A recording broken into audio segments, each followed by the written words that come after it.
Welcome to the Russ Joy Show! I'm Russ Joy. Figured that out because you're smart. It's also the name of the show. And if you have ears, maybe you have eyes, maybe you have general perception abilities, you may or may not be able to hear that these old golden pipes, they're not so golden today. I had no voice this morning. I'm likely going to blow out whatever voice I have left doing the show today. But I figure, you know what? If the Philadelphia Eagles are able to go out and win a Super Bowl, they're second in 8 years.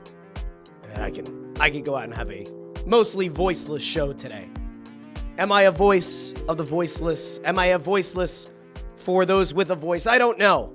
But what I do know is there is a lot to get into on a wonderful Wednesday in the Delaware Valley. And my friends, we are going to be jumping all around today. I had one show planned, and then I got clip after clip of just absurdity. Dak Prescott, Jason Kelce, Skip Bayless. What are we doing? Oh, we're getting into all of it today. We're going to talk about some fallout from the Eagles Super Bowl win.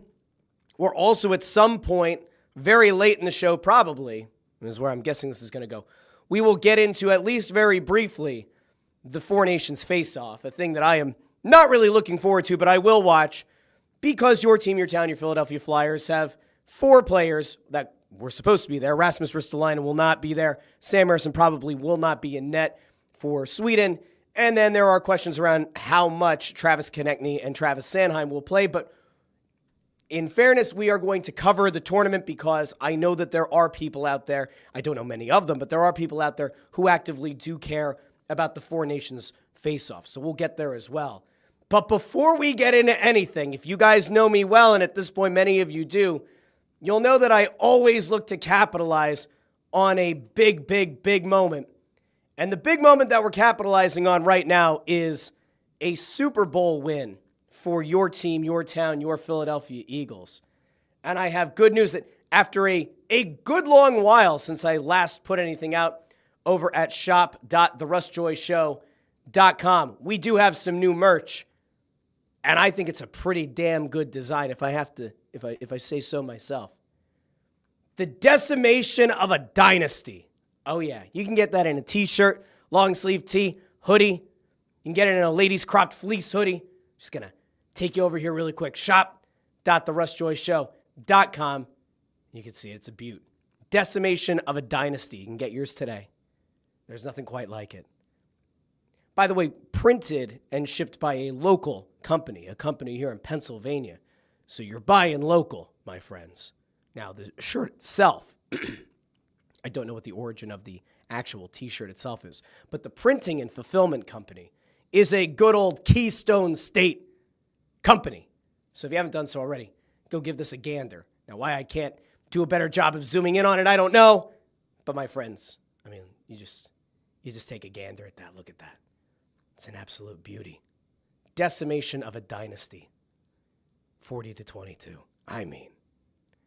Now, I can't guarantee that it'll be there by the time the parade rolls around on Friday. In fact, I can pretty much guarantee it won't be there on time. But as we all know and as we've come to understand, the victory is so much more than just that day. And it's so much more than just the parade. This is a memory that we will have for the entirety of our lifetimes. A biblical beatdown, a decimation of a dynasty. Again, shop.therussjoyshow.com. Go get your shirt. We already had an order come through about an hour or so ago. I put it out through social media. We already have an order pouring in. You can be one of the many people, and it's going to be many people, buying Decimation of a Dynasty. Go ahead and get your shirt today. All right. I'm done plugging shop.therussjoyshow.com. But I can promise you it's a nice design. I think it's a nice design. Many people are saying, what a great design. Amadeo checks and says, man, I already angered the bank with my Super Bowl champ purchases, but guess what? Amadeo's going to buy one. Oh, yeah, he is. I'm going to have a few coming here to the house. We got to rock that shirt, okay? Got to rock it. Jim Cochran says, pretty sure those were my words in Monday's chat. Do I get a cut? I had Decimation of a Dynasty and Biblical Beatdown. We might have been kismet there, Jim. But my alliterations, my alliterative moments, those are mine. Jim says, Russ must have a long driveway to shovel. I have not shoveled at all yet. I did my regular work. I kind of shifted things around because I knew I needed to have some kind of a voice to do a show today. We'll see how long I make it. This almost feels like last week when I had the flu. Now, I don't have the flu, and I am quite positive that this is just by virtue of me overusing my voice. I'm on a lot of calls during the day, and I've now found myself in this 5 days a week schedule doing a high-energy show 3 times a week on the Russ Joy Show, Monday, Wednesday, Friday, Snow the Goalie on Tuesdays, and It's Just Wrestling on Thursdays. Maybe I got to start doing some nice warm-ups, some vocal warm-ups and cool-downs to protect the golden pipes. Greg Bondurango over on YouTube says, afternoon all, didn't know we had a snow delay. I was responsible today. I went over onto the YouTube channel, and I left a message in the posts. And I said that at some point today there would be a show. I just had to get my voice back. So I did try to alert those of you, especially who interact live on YouTube. Ford is here. Love it. Says still waiting for the Brandon Graham Kelly Green jersey. Ford's going to be waiting a long time, especially if you ordered through Fanatics. But I can tell you, it ain't coming from me, Ford. But Linda Joseph is getting that nice Saquon Barkley midnight green Super Bowl 59 jersey with a beautiful little patch on it because he won the drive to 500. Don't worry. There's probably going to be another giveaway coming up. Channel continues to grow. We just picked up a bunch more subscribers. We're well over 700 now. I have a feeling that the 1,000 subscriber mark, we're going to get there. Oh, we're going to get there soon. Sooner than later, which I love. Dee Dee says, hopped up on cold meds, I see. Nope, not true. I heated up a wonderful spicy honey teriyaki lunch that I put together for myself with some nice gochujang. Oh, yeah. Getting some nice fermentation in the food. A little spicy kick with some sriracha. And I've got a tea. I made myself a nice tea. But there are no cold meds to help with this voice. Not at all today. Greg Bondarenko says, curious to see what the national media has to say. I have you covered there today, at least a few. Skip Bayless, I mean, him becoming a true believer in the Eagles and especially Jalen Hurts was not something I had on my 2025 bingo card, but he's very much there. Nico says, can't wait for the speeches at the parade. I'd love to know, for many of you who are tuning in live on YouTube, Facebook, or X, how many of you are going to the parade? I think we're still a game time decision on the parade in this house. I just got a notice that one of our kids' schools is closed on Friday. The other ones are not. I don't know if I have it in me to go down. And it was rough. It was rough in 2018. Getting down into the city was fine at like 4 a.m, but getting out was a disaster. Doing that with 4 kids, I don't know. I don't know if I have it in me. Jim Cochran says Dak is completely delusional. Oh, don't worry. We're about to get there because Dak said one of the craziest things, one of the most delusional things, but it actually follows a pattern of things coming out of Cowboys camp. I can remember Jerry Jones has had a few things to say about them being close to the Eagles. We had Jerry's son, Steven, was the one who actually said at a press conference where they introduced Schottenheimer that, they're going to look at the Eagles and what they did and trying to figure out how to build a team. But there's a lot of delusion down in Dallas. Delusion in Dallas coming soon to shop.therussjoyshow.com. Probably not. SB Jump says, still in awe of the scene on Broad Street Sunday night. First time being out there after a little. Total euphoria. Oh, don't worry. Don't worry. We have a little bit coming from the parade. And in fact, I might want to go there first because there were a few things that happened at the after Super Bowl celebration.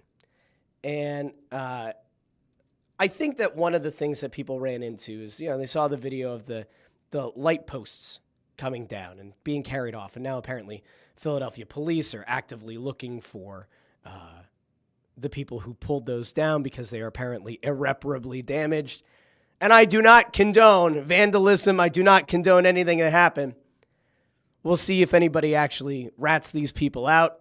If they provide some intel, maybe ratting out is a negative. If they provide information to the authorities about it, or if these guys, and maybe ladies, I don't know, I didn't see all the videos, if those people go without further charges. But Eagles president Don Smolenski brought something up at a press conference earlier this week. And it was like, yeah, I get that there were things that happened and some things that weren't great, but like there were other things that came out of that post-Super Bowl celebration that were really nice, that were like a really beautiful moment. And so I actually want to take you guys over to one of those beautiful moments because this, I thought, was one of the coolest things to come out of the celebration. And it's in the thumbnail of the episode. There was a fan on Broad Street in a wheelchair. And what you'll see here is that Eagles fans lifted this fan in a wheelchair up to shoulder height so that this fan could experience what everybody else was seeing at, the standing height, so that this person could see the massive humanity and this person could see the fireworks. We have it muted because there was a song that was overlaid on the clip. But like, this is a beautiful moment. Isn't this what fandom is supposed to be? Right? Like, I get it. Philadelphia gets a bad rap. Oh, they booed Santa Claus. Shut the hell up. Oh, they booed Michael Irvin when he was... Shut up. Just stop. They threw batteries at JD... Shut up. Nobody cares. There was that guy who made himself throw up on a kid at Citizens Paper. Shut up. We don't talk about... Like, those things get plenty of attention, but the good things that Philly fans do. How about the aid that Eagles fans provided to that Commanders fans cancer research fundraiser? That got a little bit of publicity, but not a ton. That was one thing that I certainly would focus on. But this beautiful moment of a fan in a wheelchair being lifted by fellow Eagles fans to get to experience what everybody else was experiencing, that is the city of brotherly love. That is what it means to be a Philadelphia sports fan. That is what it means to be a Philadelphia Eagles fan, celebrating a huge Super Bowl win. That was actually pretty motivational. Good job. Good job, Russ. Pat on the back. But like, that was a really nice moment. I loved that. But we are going to have to get to some of the other things that have come out because there were some very, very concerning things said by people at the national level. Ford said, I shoveled as my HOA requires it. Does not mean everyone did, though. Lazy pricks, especially when it is kids walking to the bus and not everyone shovels. Pisses me off. You know what, Ford? Good on you for doing the right thing. Good on you for doing the right thing. D.D. Skinner says, Hurts and Saquon were magic on late night, hysterical.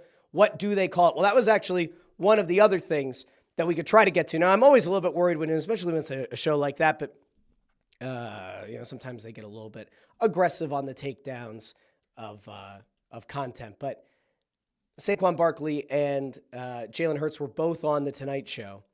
And the thing that kind of broke the internet is that Jimmy Fallon asked about the tush push. And we learned that the tush push is not the word or the expression, not the phrase, the name of the very famous play. They do not call it the tush push. And we learned that from Jalen Hurts and from Saquon Barkley. We'll go over here really quick. Fallon asks him, do you guys call it the tush push? It's not what I call it. It's not what you call it. It's No. not what I call it. What do you call it? I'm not going to say what I call it, but it's Okay, but it's not. What do you call it, Jalen? I'm not going to say what I call it. I'm trying to remember what the name that Jason Kelce had for it. Like, I'm pretty sure that somebody said, like, every time Kelce would snap it for the tush push, he'd yell, like, fuck me or something because it was such a brutal play on the body, knowing that he had to get low and kind of move the line himself on the snap. I want to know what Jalen Hurts calls it. There's a sheepish grin, Jalen. What do you call la tush push? Everybody is came up with their own name for it. Yeah. I would like to know what everybody else calls the tush push. Are there 30 different names? Are there 5? Are there 10? These are questions people need to know. The brotherly shove, the tush push, all these different things. It's not that. It's not that. No. Okay. I was shocked too because Now we get Saquon. Saquon, who came in with the out-of-town perspective, having the tush push run against his New York Giants. Apparently he thought that they would just say tush push in the huddle. Let's hear. Saquon, do you call it the tush push? When I got there, I known it as a tush push, but I didn't know if that's what it would be called, but I thought it was called that, and it's not called a tush push, actually. No. He also confirms, not the tush push. Guys, what the hell is it called? What is your role in the quote unquote tush push? I think I have the easiest job, to be honest. I think I'm the one who pushes the tush. Saquon Barkley, the pusher of the tush. Push the tush. Saquon Barkley. That was comedic gold. By the way, if you haven't seen the clips on The Tonight Show, the Eagles offensive line shows up. Everybody shotguns a beer. It was a nice appearance. It was a good job. You got to see Jalen Hurts kind of let loose a little bit. He doesn't go crazy. He doesn't go overboard. Talked about the wallpaper thing of him going through the confetti from 2 years ago, losing and the Chiefs confetti falling. Also said that he's going to keep that as his wallpaper for the foreseeable future. He's not in a rush to take it down. So that was interesting. Very, very interesting. All right. I'm going to go back over to some of the comments here, but there are other things that we definitely need to get to. Kyle Adams says, still can't get over the game. I drove down to Haddonfield from Long Island to watch the game with my brothers and ran into Sean Couturier at the bar. Was nice enough to take a picture. That's great. That's a cool moment. Landro says, funny, it was all love on Bourbon Street in French Quarter Sunday night. Henry 3000 says, hell yeah. Yeah, hell yeah. Maybe it's easier to do a Stone Cold at this point with my voice in the current shape that it's in. Amadeo also points out Eagles fans helped donate to the wildfires in L.A. during that matchup in the playoffs. He's right. Totally forgot about that. Amadeo thinks that Jalen is done with all the media coverage. I saw that this morning he was on The View. I literally saw the clip right before we went live. He was on The View today. I don't know if he's done with the media or not, but man, he is. They are parading him everywhere. And for a guy who, I don't think is enamored with doing media nonstop, I think you might be right. I think you might be correct that he might be done doing some media.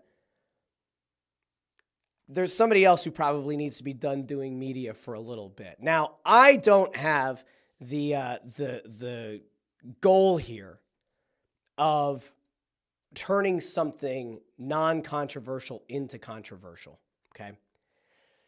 I went and I listened to this clip a few times. I listened to a 6-minute clip that also encapsulates the entirety of the show or of this longer segment. But Travis Kelce and Jason Kelce dropped a new episode of their podcast today. And there was a teaser that was put out that kind of implied that Jason and Travis, it might have been a not the most comfortable episode for them to do. And I do want to give people just a little bit of context here, because I often get lost in the fact that I live in a little bit of a bubble because I'm very active on Twitter, or at least I monitor Twitter pretty actively. I might not tweet a ton, but I'm on there a lot. And I pulled up something that happened over the weekend, right? Like across 2 different events, there were 2 things that happened that involved Swifties, because, as we know, the Swifties have very much gotten behind Travis Kelce because he is dating Taylor Swift. But I brought this up because the other night, I couldn't help but notice that there were 2 things going around that were wildly unpopular, at least to people who don't identify as Swifties. The first one, in the last 24 hours, this is from a couple days ago. In the last 24 hours, some insane Swifties have taken their parasocial relationship with the musician to an unhealthy level, bullied former Eagle Jason Kelce's podcast into deleting a tweet, then saw CJGJ's Instagram story and started leaving his mom's restaurant 1-star reviews. Now, CJGJ put up a thing on Instagram. This was it. Should have stayed with that thick, with a picture of him confronting Travis Kelce with the implication that he should have stayed with his previous girlfriend, who is decidedly not a doppelganger for Taylor Swift, we'll say. And so some Swifties started leaving 1-star reviews on his mom's restaurant, which drove a lot of those people insane. But this is the thing that I thought was more pertinent. So New Heights, after the Super Bowl, now I don't know the exact time that this went up, but New Heights put up a tweet that says, "Congrats to all our Birds fan 92%ers and Jason's Eagles teammates on an incredible season." And then there's a quote, "There's a lot of people in the Philadelphia organization that feel like family to me," with his quote, right? And there are pictures of Jason Kelce. All 6 of these images have Jason Kelce in them, with people that obviously he had some kind of connection to. You got Howie Roseman, you have Nick Sirianni, I believe you have Jalen Hurts there, you have Lane Johnson, a couple of the other offensive linemen. I could very clearly see Jordan Mailata, massive man, DeVonta Smith, A.J. Brown. And it says Philadelphia Eagles Super Bowl champions. This tweet didn't live online for a long time because at some point thereafter, New Heights took this tweet down. And what many people kind of connected the dots on was, oh, that coincided with a massive backlash from Travis Kelce fans and vis-a-vis a bunch of Taylor Swift fans who got upset that they were congratulating Jason Kelce's former team and, in a sense, dunking on Travis Kelce's current team. Okay, so all of that happened, right? And then on Tuesday at like 3 in the morning, 2:22 in the morning, Jason Kelce felt compelled to put a novel up on Twitter to defend himself and to defend the fact that he's really proud of Hurts and Sirianni and the entire team, and also acknowledging the fact that like this was a hard game for him to watch because he loves his brother, he supports his brother, and that, I mean, he says that a big reason why they took down the tweet was because he thought that it had too many pictures of himself and he was not part of this Super Bowl winning team. And so like that was a big part of why they took down the tweet, right? Like that was the crux of the argument. But for whatever reason, he felt that he had to at 2:22 in the morning to address haters, right? Because you had the Swifties who presumably had some influence on them taking down this tweet, or at least that was the perception. And then you had Eagles fans who then went back at the Swifties because they felt like the Swifties pressured New Heights to take down the tweet. Whole bunch of bullshit, right? So then you go, all right, that has to be it. Like that's the end of it, right? He addressed it, whether you agree with it, whether you disagree with it, doesn't really matter. It's not your life. It's not your brother. It's Jason Kelce's brother. He's allowed to support his brother. And in fairness, they have a very close relationship. And if you have a sibling that you're close with, you are going to defend them to the death. That's how this works. That's how family works. Now, he went onto his podcast, and for whatever reason, they dove into this. Now, I will tell you right away, I support the fact that Jason Kelce supports his brother. And I understand that this game was not easy for him, because as much of a loyalty as you feel to the Eagles organization, because he spent their whole career there, became a Super Bowl champion there, there's a whole lot more that we're going to get to in a second. That was like a lot of good that has come from being affiliated with the Philadelphia Eagles organization. At the same time, he's a human being, and he's cheering on his brother because he spent his entire life with his brother, and he has spent his entire life supporting his brother. And so, of course, it's going to be harder for him than many people are going to give it credit for, okay?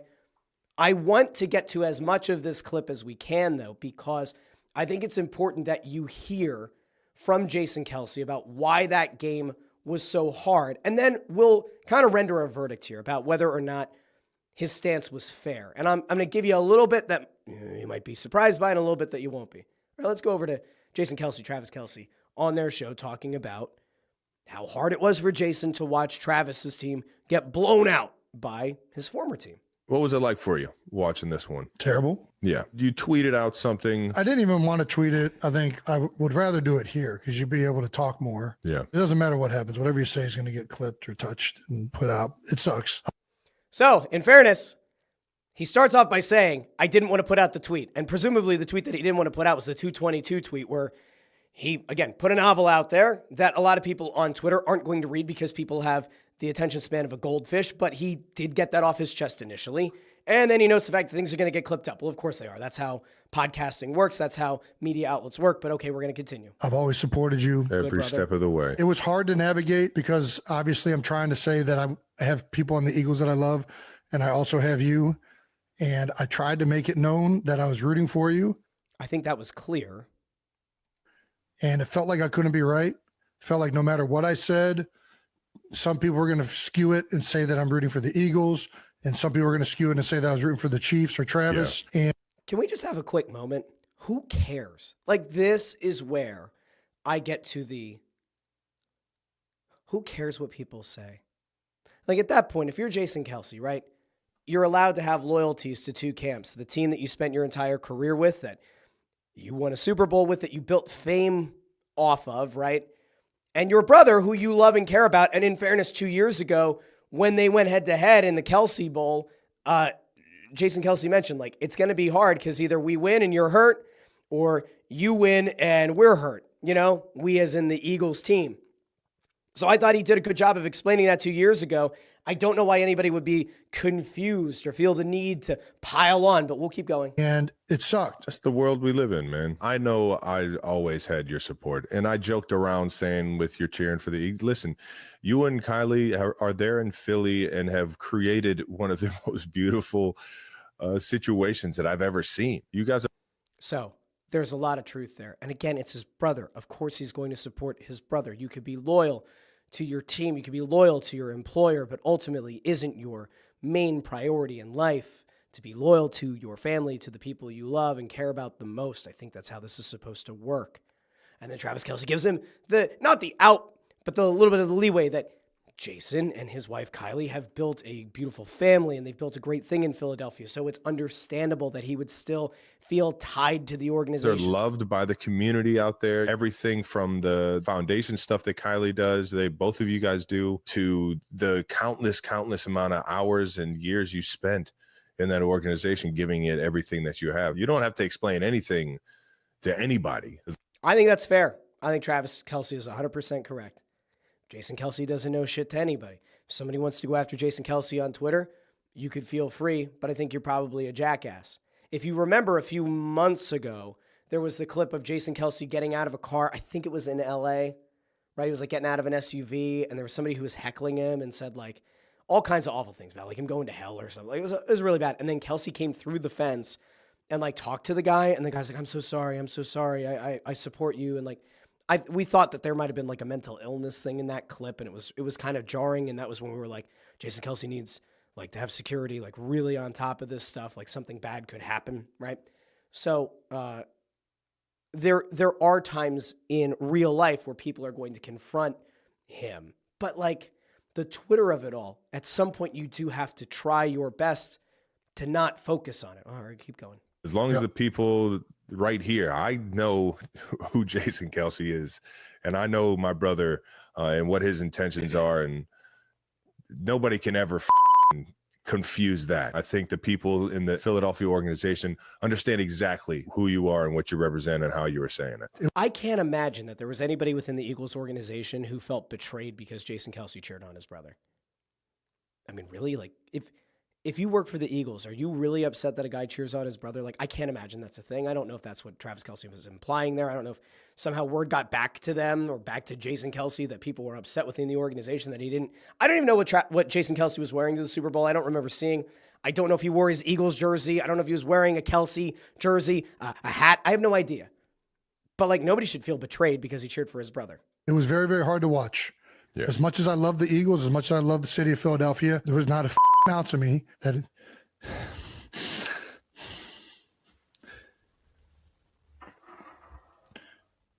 and I know that, like, I don't know. I tried to correlate that I was rooting for both sides the whole time and that I was going to be happy and sad regardless. It's a unique situation then. So he gets emotional, which is fine. What are we getting emotional about? He didn't betray anybody. He didn't betray his brother. He didn't betray the organization. Why be upset? Now, he says that this was hard. Why was it hard? Because Travis Kelce's team got their teeth kicked in. It was never close. I mean, hell, on Monday's show, like, I didn't even really touch on the fact that up 27-0, Jalen Hurts completes an absolute dime to DeVonta Smith to put the team up 34-0 in the third quarter. Like, this was an ass kicking of epic proportions. So if you're Jason Kelce and you're watching your brother who, like, did not look happy in that game, and Chiefs fans, by the way, have been going after him on Twitter for the one interception, or the one time that Patrick Mahomes got hit, and it looked like Kelce just kind of stood at midfield, didn't move for 5 seconds while Mahomes was running for his life. There are Chiefs fans who are now going after Travis Kelce. That was not a good game for him. It certainly wasn't a good game for Patrick Mahomes. But again, like, it was a total blowout. So you feel bad for your brother. And at the same time, like, I don't know, like, what are we doing? Anyway, we'll keep going. Nobody can relate to. Nobody can relate to this. I just don't know how to articulate that. I'm happy for some of the Eagles, but at the same time, I was miserable during the game watching you not achieve your success again. Yeah. That's the reality of it. It sucked. And, like, it felt weird for me not to be cheering. Well, that's fair, because I think mentally you do go into it saying you're going to be happy for either outcome, and ultimately you have more loyalty to your brother. But, like, you probably do go into it thinking, you know what, if the Eagles win, I'll still be happy for them because I like a lot of the people. But then the reality sinks in that your brother's heartbroken. Okay. That's what it felt like. It felt like, why the am I not as excited? And I think it was just a fucked up emotion. And I'm so happy for Jalen Hurts. I'm so happy for Nick Sirianni and all these guys that have been through so much. And it was just really I did not anticipate it being that hard. So I think if we take that clip in its entirety, and as I mentioned, there's like a 6.5 minute version of that going around. I don't see a problem. I'm sure, I have not listened, but I am sure that there are people on sports talk radio today that are going after Jason Kelce for not being loyal. I'm sure that there are going to be people who do a very similar thing that I do on YouTube or wherever else that are going to say Jason Kelce wasn't loyal. Here's where I'm at. Can I say there was one thing about it that I just fundamentally disagree with? I don't think this conversation should have been had on their podcast. I don't think there is a good that comes from it. I think that him putting out the tweet at 2:22 in the morning, a night or so ago, probably is all that needed to be done. And he could have just very quickly touched on, my heart was broken for my brother. I'm happy for Jalen Hurts, Nick Sirianni, a lot of the people at the Eagles. It was a really screwed up kind of feeling. I'm happy for those guys, but I'm heartbroken for my brother, and that's where I'm at. I don't think that the rest of the conversation helps, right? Because you're burying your soul, and the people who are going to dunk on you are still going to dunk on you. And the people who aren't going to give you the benefit of the doubt are still not going to give you the benefit of the doubt. Like, I don't think that segment, even the 6.5 minute version of it, I don't think that segment is going to change people's minds, right? There are going to be people in this area who are going to point out the fact that Jason Kelce probably should not have said that it was hard for him to watch his former team curb stomp his brother's current team, right? Why?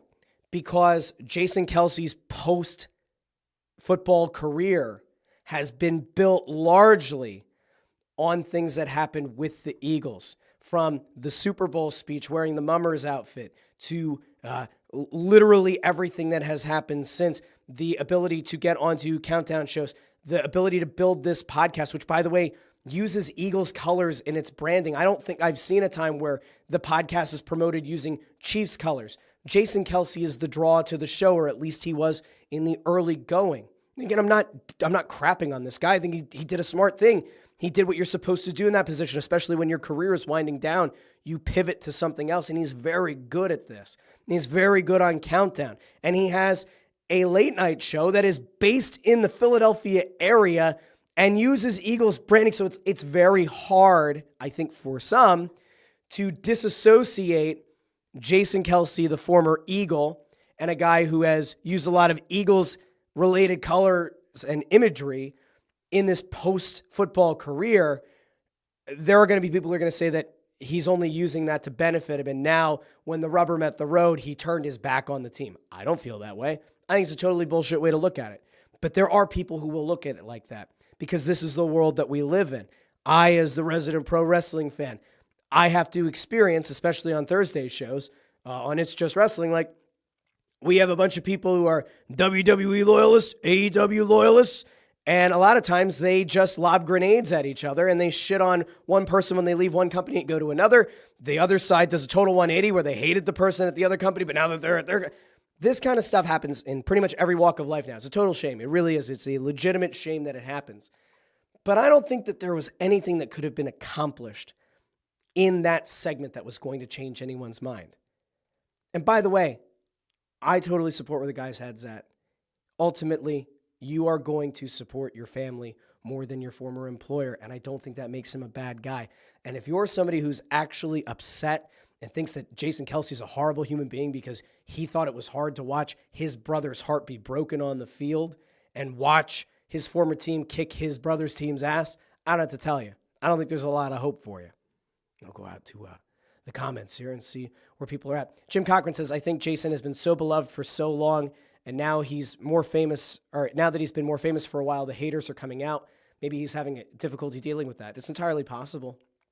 It is, especially because he had this like total positivity. Like when he retired, he was maybe the most beloved Eagle in recent memory. And now you have this. And I think at some point you just kind of have to let it go.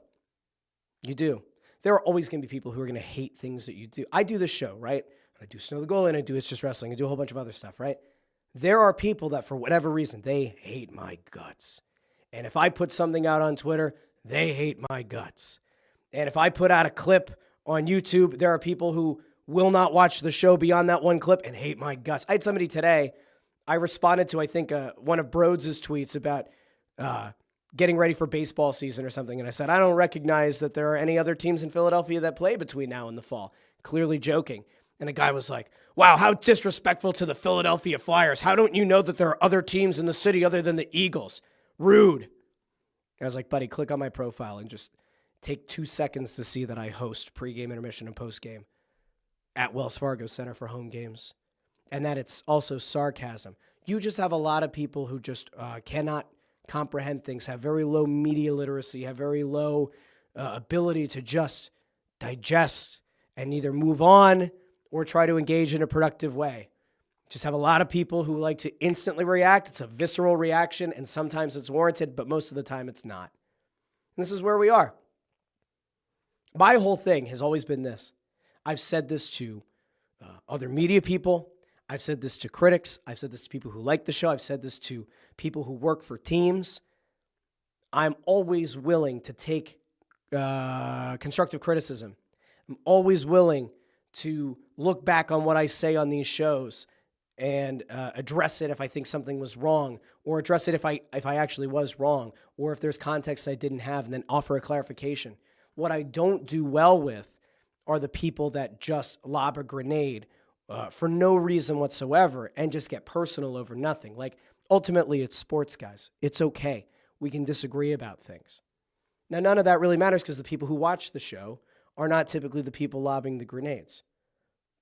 But at a very small level, I understand it does hurt. It sucks, especially if you're Jason Kelce. You've given your entire career, your football career, to that team, and now you have some of the fans coming at you because you supported your brother. I think it's a shame. I really do. Ford says, this is the problem with social media. When it's at its best, it lifts it up. At the worst, it tears it down. 100% correct. Jacqueline D says, he made a good point. This is how his parents felt 2 years ago. Hard place to be in being loyal to both teams. Sean C says, I don't think Jason would have been that emotional or conflicted if it wasn't a blowout. Travis was a total non-factor and shrunk into a shell. I imagine that had a lot to do with it. That could be it. That could be a big part of it, just the blowout nature of it. And Travis Kelce didn't have a huge game. They go on in that episode to talk about the fact, like Jason brings up the fact that Travis set the all-time Super Bowl record for most receptions, like most Super Bowl receptions ever. And he's like, I don't care. And Jason's like, yeah, but you will someday. And it is a really great record because it passed, Jerry Rice and past Gronkowski. And like, that's a really cool thing. I don't know, it's hard. It's really hard. Henry 3000 says, no one cares from the Eagles, I bet. I don't know. Maybe. I don't know. There's something about that, though. Something about the way that they got into that conversation that did make me think, did somebody from the Eagles or somebody who is Eagles adjacent reach out and say that they were disappointed? I don't know. AJ over on YouTube says, Russ, get ready for 100% grenade lobbing from me from here on out. I don't believe you. I don't believe you. Okay, now, that was kind of like the serious part of the show, right? That was the thing that I was the most like, wow. And the only reason it came up is because it happened today. Now, there are other things that I want to get to. Obviously, a little bit of news, pretty big news. We all knew this was coming, but this was reported earlier. Our dear friend, the best offensive coordinator we had this year, Kellen Moore, has, for whatever reason, I still don't understand why, has decided to take his talents to New Orleans and become the head coach of the New Orleans Saints. Now, there are psychotic people in this area who I'm sure are upset that Kellen Moore left. I think it's a mistake. I do. I've heard plenty of national pundits say that there are only 32 of these jobs and you have to capitalize when you have the opportunity. The Eagles just won a Super Bowl. Kellen Moore could have vomited all over himself on the sideline in 2025 and still gotten a head coaching job next season. I don't think that Saints job is an attractive one. I don't think that Saints job is one that's going to propel him to Super Bowl success, at least in the immediate future. Tampa Bay, still a good team. Atlanta's really a wild card. Carolina started to believe in themselves because Bryce Young started to play better later on in the regular season. I don't think it's that enticing of a job. Plus, you have the scandal going on around the team that could ultimately maybe lead to penalties, a sale of the team. Like, I don't know. I would not have taken that job. I know it's easy for me to say. He's probably tripling, quadrupling his salary. And again, it's one of 32 jobs. And sure, there is no guarantee that you would have the opportunity to get that job again or another similar job down the line. But I'm a little bit conflicted. Greg Bondarenko says Kellen is going to have a mess to deal with in New Orleans on and off the field. Ford says, I totally get that Kellen wants a head coaching job, but it's a shit job to be sure. It really is. I'd wait it out another year, but he can do what he wants, obviously. Amadeo says he should have waited another season. I want to be really clear. And not that anybody cares what I think. Thank you, Kellen Moore. Seriously. Best of luck to you in New Orleans. You took an offense that was lost, dazed, and confused a season ago, especially as the team collapsed. And even early in the season, through the first 4 weeks, that was kind of hit or miss. There were those conversations had on the bye week about this team and about how to best utilize Jalen Hurts. Kellen Moore oversaw an offense that saw Saquon Barkley rush for over 2,000 yards and have a legitimate shot of breaking the single-season rushing record. Oh, and by the way, Kellen Moore's best games, right, as an offensive play caller, probably the NFC Championship game where you blew out Washington and the Super Bowl where you curb stomped the Chiefs and led to the decimation of a dynasty. Don't forget, shirts available, shop.therussjoyshow.com. Good job to Kellen Moore. All the best to him.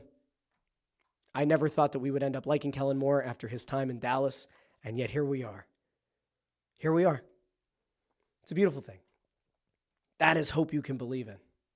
Now, I brought up Dallas, which leads me to one of the craziest things that we have heard in recent days, maybe recent weeks, recent months, recent years.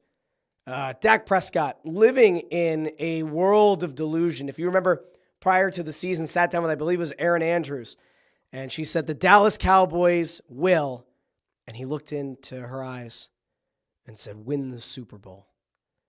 And everyone laughed collectively. Well, Dak Prescott just saw division rival, the Philadelphia Eagles, win the Super Bowl. Or as some people call it, the Superb Owl. He just watched the Eagles win the Super Bowl. Very clearly the best team in football.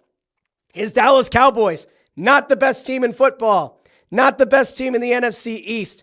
Dak Prescott, who was injured this season, who I thought got embarrassed by his owner with some public comments and then was made the highest paid player in the league. Here's what Dak Prescott had to say upon reflection, watching the Eagles win the Super Bowl. He had some thoughts about his Dallas Cowboys team, which obviously he's going to be fair and honest about. He's going to probably point out the fact that his Dallas Cowboys team is pretty far away from the level of skill that we saw the Eagles put on display in the Super Bowl, where they once again decimated a dynasty. Oh, that's not what he's going to do, is it? Because if it were, it wouldn't be on the show. Okay, Dak, what do you have to say? From that level. I mean, I feel like we compete with the Eagles and beat them for the most part when we played them. I don't want to say check the record when they're the guys holding the trophy right.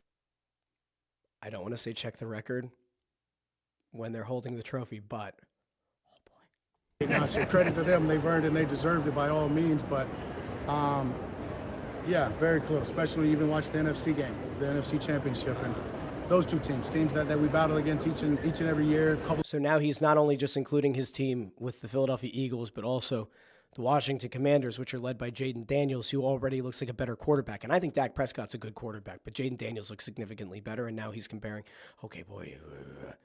Oh, there are 11 seconds left in this clip. He can't possibly say anything else that's worse, right? A couple of times, and as I said, feel confident about we've gotten the better part each and every time. To see it in such a dominating fashion, credit to them. It's our turn and it's on us. All right.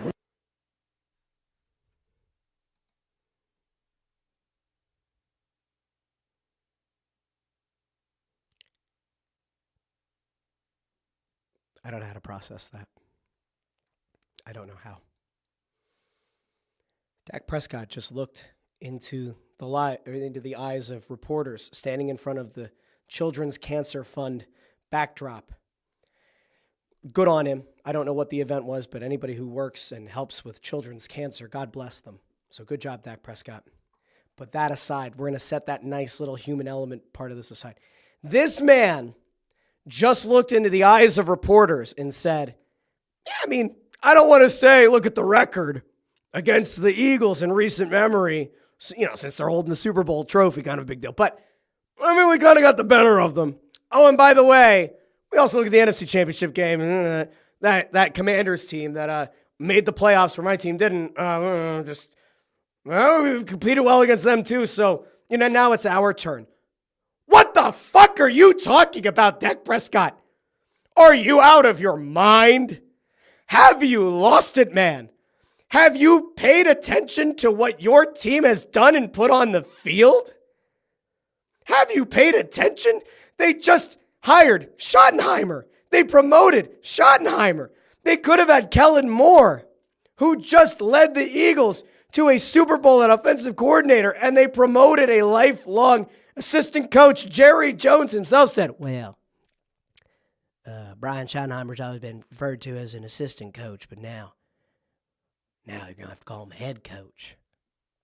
Yeah?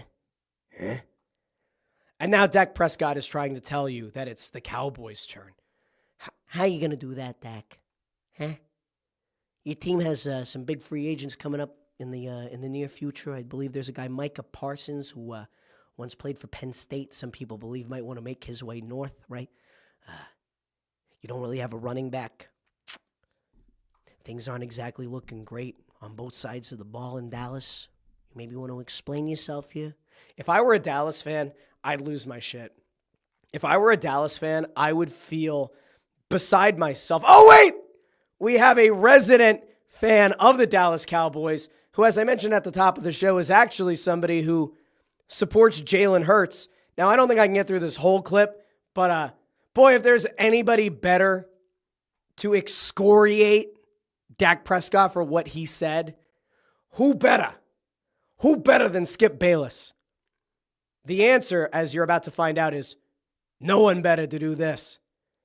Because Skip has left a flaming trail behind him about Dak Prescott. Let's hear. Skip, I know that you were happy that Jalen Hurts won, and there's another clip going around about him commending the Eagles and pointing out the fact that he picked the Eagles to win the Super Bowl before the season and all that, which is all great, and saying that Jalen Hurts is a winner and all that, which is great. But oh boy, this is the clip that I love more because I need somebody with loyalty to Dallas to explain to me what exactly Dak Prescott was talking about. All right, Skip, you're up.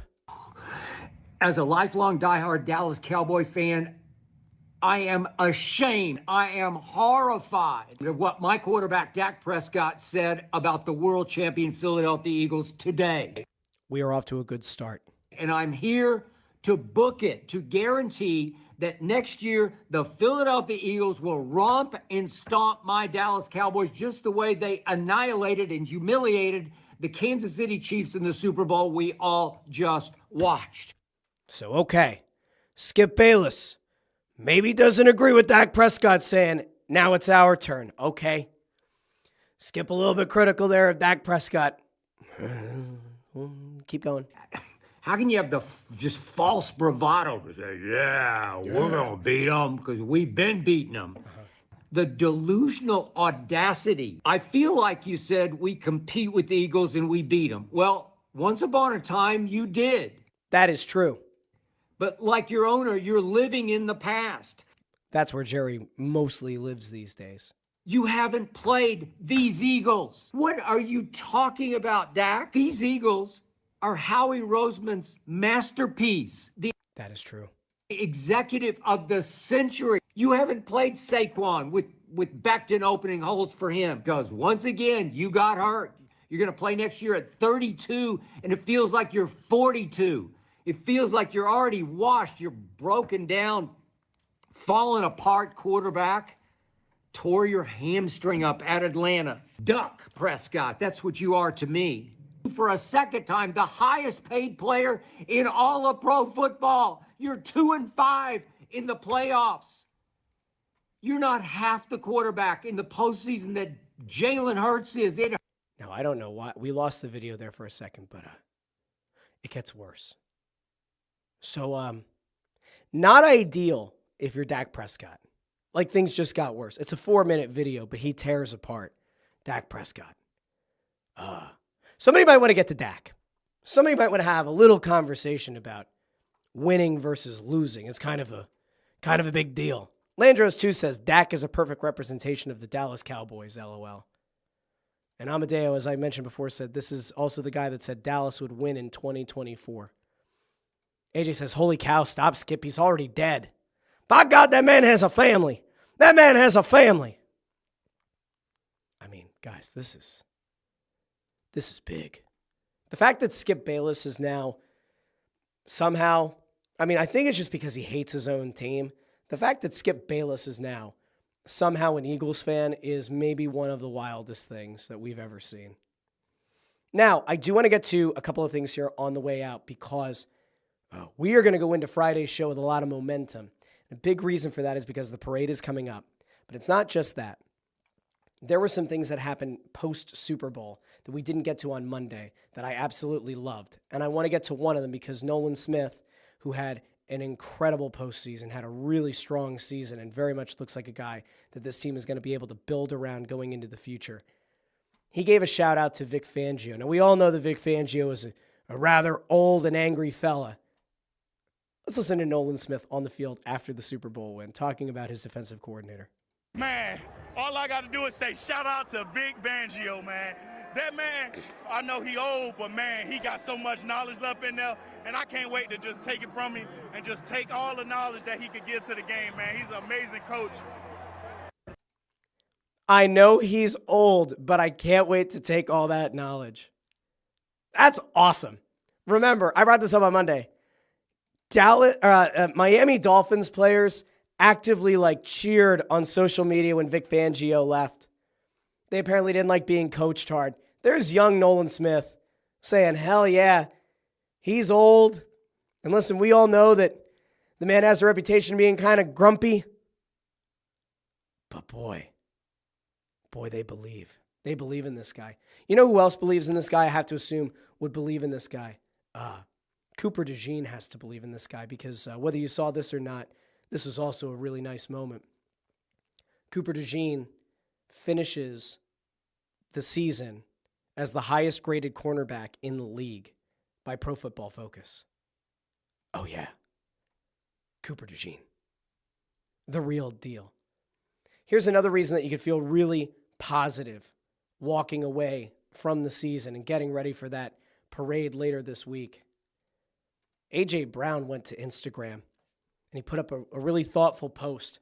But a big part of it is how he doesn't feel fulfilled in the way that he thought he would. He doesn't feel fulfilled at reaching the mountaintop and having that one championship. He doesn't feel like he expected to. And he notes at the end, I love putting smiles on people's faces, don't get me wrong, but it just wasn't what I thought it would be. It's the journey that I love the most. Back to work. They haven't even had the parade yet. And A.J. Brown's like, nah. We're not resting on our laurels. We're not just going after one championship. Nah. We want more. We want more than that one championship. And he wasn't alone, because who else on the offense came out and said, oh, no, we're back at it. We're right back at it tomorrow. None other than the Slim Reaper. DeVonta Smith goes on to Instagram and drops this on his story. We back at it tomorrow. These dudes haven't even gotten to celebrate the Super Bowl yet in Philadelphia with a parade. And DeVonta Smith and A.J. Brown are already saying, oh, no, we're not done with that. Hell no. They're saying, we're coming back. We're doing it again. There was a video going around as well. I forget who it was. It was a couple of the defensive players. And they were saying how much how awesome it was to win as the confetti's falling. They're like, yeah, but we're coming back. Like, we're going to do this again. And I'll tell you what, I believe them. I do. I think this Eagles team is as well set up as anybody in this league who has won a Super Bowl has been set up to win the next year. They will have some tough decisions to make. They will have some contracts that they're going to have to try to figure out. But who do you trust more in this sport than Howie Roseman to figure it out? I don't know if there is anybody that you could trust more. Here's the last image that I absolutely loved from the Super Bowl. We didn't get to look at this on Monday because it hadn't come out yet. This is an absolutely beautiful moment. Like, one of the best things I think I've ever seen post-Super Bowl. Mekhi Becton sitting on the field with the confetti falling.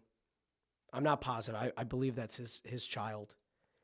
But here's Mekhi Becton, a guy who was part of the Jets of all teams. A guy who the Jets gave up on. And a man who found his way to Philadelphia. Look at the joy. Look at the tears. Look at the raw emotion on the face of Mekhi Becton. That's what this is all about. That's what winning is all about. Now, he very clearly got emotional. We saw DeVonta Smith get emotional on the sideline, getting embraced by Jalen Hurts. You know that there are a lot of guys that were emotional. You juxtapose that emotion with what DeVonta Smith and A.J. Brown had to say about getting back to work. I guarantee you Mekhi Becton's ready to get back to work. I guarantee you this team as a whole is ready to get back to work. And my friend's like, it's a good feeling. You should feel really, really good about this Eagles team. JH says, I love this team so much. And so the video was so good. I didn't see this. Greg Bondarenko says, love that A.J. Brown visited the kid who protected his sister from the plane crash. I didn't see that. That's awesome. The little boy who jumped on his sister as the medal was coming through, and then he had to have the emergency brain surgery. The kid who then went on to ask, did I miss the Super Bowl? And did my sister make it? That kid. Awesome kid. I guarantee the Eagles have to be doing something big for that kid next year. Have to be. That's a really cool thing as well. Listen, this team is lovable. I think this team, like, in the moment, we really liked this team. We really liked a lot of these players. but I guarantee you Friday will have memorable moments. There are going to be some great speeches. I'm most excited for Jordan Mailata. I think Jordan Mailata is going to have a speech that will rival Jason Kelce's. I think you are going to see a very large man make a podium look very, very small, and I think he's going to have some quotes that will live on forever in Philadelphia sports history. So that's that's something to keep an eye on for Friday. Now, we could end on that high. I did say that we're going to get to just a little bit here, so just humor me for a second, especially if you're a Flyers fan, I guess. As I mentioned at the top of the show, the Swedes probably aren't going to play Sam Ersson in net. Rasmus Ristolainen will not play for Finland. We talked about that on Snow the Goalie. So that leaves you with Travis Sanheim and Travis Konecny, and it depends on how things go here. There were some whispers yesterday that Travis Sanheim might end up being the extra defenseman, that he might not actually see the ice in the opener against against Sweden. I don't know what that's going to look like. I have to assume that Travis Konecny is going to see time in this tournament. The Four Nations isn't something I'm excited about. I'm going to watch it because I still think that it's important to take in the games and it's important to monitor how the Flyers players perform. But realistically, it's just Travis and Travis. And I don't know that there's anything that those guys can do in this tournament that's going to change my mind on them or change what I think they ultimately could be in the NHL. It's a fine, I guess, international tournament. But like when you don't have the Russians there, when you're only down to 4 countries, to me, I take everything in this tournament with a grain of salt. Now, again, I don't know if they'll both be in the lineup for Team Canada. As of yesterday, it sounded more like Sanheim might be on the outs, at least for the opening game. The belief, I think, is that Travis Konecny will be in the lineup. And in fact, we're going to really quick throw over here to Travis Konecny, who spoke with the NHL Network I think this is about an hour ago. We'll get Konechny's thoughts here on the Four Nations and about what it's like to represent his country, because it's probably good to hear from the player. Yeah, I mean, yeah, guys, you put us in any situation as competitors and you want to win. I look at some of the way these top guys treat, day to day in the locker room and their skates, and you even see Connor and Sid today, in an optional, getting out there, getting their feet going, like they're excited for this, and they're ready to go. And by the way, Sidney Crosby was originally thought to probably miss the opener but play later on. He's apparently been given the go-ahead to play for Team Canada. So, I mean, if you're looking for the best players to be on the ice, Sidney Crosby is one of the best players who will be on the ice. For Sanheim to be a part of this team, going back a ways, playing all those major minutes for you in Philadelphia, how good do you feel for him to get this opportunity? Oh, it's amazing. I think last year, this year, like seeing what he's capable of and seeing him start to believe what he's capable of doing, it's pretty awesome. And, for him to get recognized and be here is big. And, he's going to stay ready. I know, he's eager to play some games. But I also know no matter what, he's just honored to be here and root us on. And, pretty special to do it with your best friend. That's a nice moment. That's actually a little bit of positivity that we can head out on. So you have Travis Konecny almost certainly in the lineup tonight. Travis Sanheim looking to get minutes at some point in the Four Nations. You can let me know in the comments if you are looking forward to the Four Nations at all. If you're a big hockey fan, do you care? If you're not a big hockey fan, does seeing the international, seeing the flag, does that do it for you? Canada and Sweden drop the puck on Wednesday night. Team USA takes on Finland on Thursday night. They're doing this like round robin thing that everybody advances and then it becomes a knockout tournament. So if you're a Flyers fan only, you have about 2 weeks here that we are going to sit through this international competition. Let me know what you think. And by the way, NBA All-Star Weekend coming up this weekend. All you basketball fans, I am a basketball fan. I don't like All-Star Weekend, but you can let me know what you're looking forward to. And maybe on Friday we'll get there as well. If you do go down to the parade on Friday, let me know.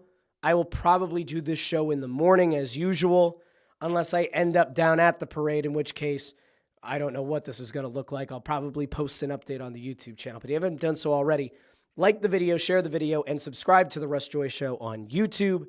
You can also find this show on Facebook and on X. If you're a podcast listener, you can find the show on Apple Podcasts, Spotify, Pandora, Amazon Music, wherever you get your podcasts. Remember, this show drops every Monday, Wednesday, Friday at or around 8:30 a.m., usually, unless I don't have a voice. Thursdays, I do It's Just Wrestling, which you can find on YouTube and wherever you get your podcasts. We'll be breaking down all kinds of stuff. There's a lot going on in the pro wrestling world. Ricky Starks showed up on NXT on Tuesday night, so we're going to get to that. Some Dynamite, a little bit of stuff that happened over the weekend.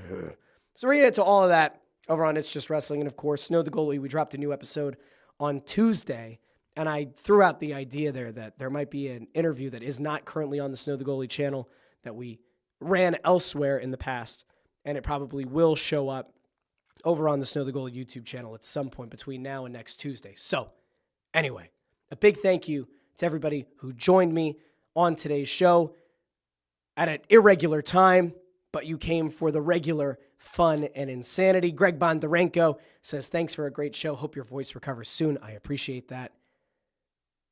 Amadeo is going to be all over the place doing the video on TikToks and on Reels and everywhere else that you could find short-form content, YouTube Shorts. Amadeo's doing a great job. He's a top-notch guy. Doing a great job. All right. I'll be back on Friday morning with the Russ Joy Show. Pro wrestling fans, I'll talk to you Thursday on It's Just Wrestling. But until then, this has been the Russ Joy Show, and I'm Russ Joy, but you knew that already because you're smart, and it's also the name of the show. Have a great day, everybody. I'll talk to all of you very, very soon.